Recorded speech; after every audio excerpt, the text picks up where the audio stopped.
Hello guys. So ఈరోజు Tuesday అని చెప్పేసి గుడికి వెళ్దాం అనుకున్నాను. సో అసలు నుంచి గుడికి స్టార్ట్ అయ్యాను.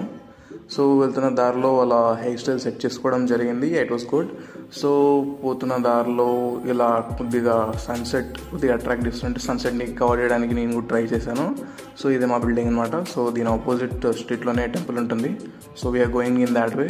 సో మధ్య మధ్యలో కనిపించినవన్నీ తీస్తుంటాను, డోంట్ మైండ్. వెళ్తున్న దారిలో నాకు చాలా కనిపించాయి, బట్ చిన్న సర్ప్రైజ్ షాక్ తెలియదు కానీ గుడి మాత్రం క్లోజ్ అయింది.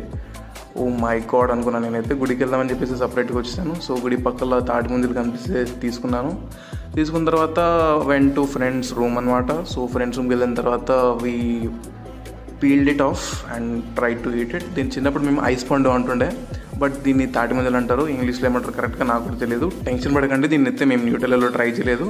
దాని తర్వాత వీ టుక్ వాక్ అరౌండ్ అఫీస్పేట్ లేక్ అనమాట. So evening walkings are healthy. So మీరు కూడా ట్రై చేయండి వీలైతే. సో ఈ లేక్ వ్యూ అనమాట చాలా ప్రశాంతంగా ఉంటుంది వాకింగ్ చేస్తుంటే. అలా చిన్న పోజ్ చేయడం జరిగింది అండ్ ఈ షార్ట్ అయితే బాగా నచ్చింది, అందుకే నేను బంధించాను. Thanks for watching. SSK Chronicles. Please subscribe.